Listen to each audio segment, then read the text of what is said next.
Hey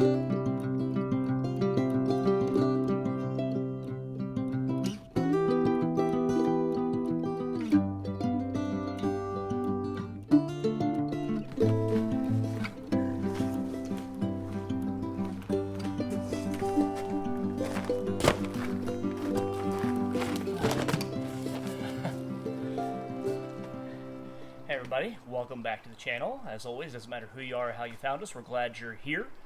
Cardboard's because I don't really like kneeling on the gravel unless I just absolutely have to, my old knees. So today I was going to talk to you about this, one of my favorite pieces of workout equipment that I made. Again, I'm all about trying to keep costs down and stuff like that, so instead of like going out and buying a sled and all this stuff, cost-effective way here. So I got this tire. I think when I got the tires changed on my vehicle, I asked the guys at the tire shop, can I keep one of my old tires? You know, they're looking at them, they're down to such where they can use them, so they said sure. Pretty sure I didn't have to pay anything extra to keep the tire. Sometimes there's like a deposit involved, probably depends on what state you live in. I was living in Virginia at the time. Took this home. You can also get them at, if you have a local dump, sometimes they'll let you take them, or if there is a tire place around, a lot of times in a lot of states, they have to pay to take these to the dump. So if you go and ask them, hey, can I have some of those tires, they're liable to let you have some. But brought the tire home. Right now, I just have a 25-pound weight in here. This is probably a little too light for the last workout I did, but I was keeping it light because I didn't want to overdo it since I'm just getting back into stuff here. But on the inside here, I just took some scrap wood. I cut it, and with a rubber mallet, I was able to get those all wedged in there where they're, you know, they're not coming out of there without some work. You could add more. I found that 4 was good for me. I don't know, they're probably about an inch thick. They're not 2x4s. They're just, it was just scrap wood that I had. On the front here, I went to Home Depot. Can you guys even see that? I went to Home Depot and got an eye bolt here.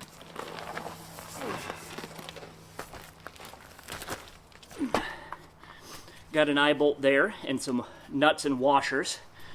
And I took a drill bit, you know, equivalent in size to the shaft of the eye bolt here. Drilled that. Again, took the rubber mallet, or drilled also through the pieces of wood. There's also one on the inside here. Actually, there's not. I thought I put one. Nope, it's just washers and nuts in here. Okay, so, but I put this here to give it a little more rigidity. That way when I'm pulling, I hook something up to this and I want to pull it. It's not just flexing that wall, but it gives it a little more rigidity. But drilled a hole through the wood, through the tire, pounded it in with a mallet, put the washer on either side, put the nuts on there. I think I did use some like thread locker, but also double nutted it so it's not going to back itself out. Make sure this thing you get from Home Depot. I might run down some costs here somewhere. If I look them up now, it's what, February 2022, so I'll put the current costs there. Make sure it's big enough for a full-size carabiner to fit there. And this is I think boat anchor rope. You could probably get something very similar at Home Depot while you're there getting your eye bolt and your washers and stuff. I got this from Walmart. Let me see. I put a knot in this end so that I can just, if I'm done pulling it and I need to change directions or pull it back the other direction, I just kind of jog, letting it slip through my hand. When my hand gets to the end, I know that's it, and I turn around and start pulling on the tire again. But although you can get the tire for free, minimal cost for a carabiner, the eye bolt, washers and nuts, and then if you have any scrap wood laying around, or you know, if you got like a 8-foot long piece of 1x, it would probably do you to cut that down and get it jammed in there. But I like this. With these in here, you could stack up almost as much weight in there as you wanted to. My kids ride in this sometimes when I pull them in it. They put their, obviously put their feet in the middle, sit on the edge, and I pull them. You can get harnesses, so you can pull it up like a sled, put weight in it, pull it like a sled. These things are also good for if you wanted. There's exercises where you treat it almost like a sandbag in a way, and you just toss it as far as you can. I also use this same tire with an 8-pound sledge and just hammer on it, hammer on the top, hammer it on the sides, trying to see how far I can get it to move. But this is pretty versatile once you get it set up and minimal cost. So that's it, guys. Again, I'll try to put some costs down there, but hope that helps.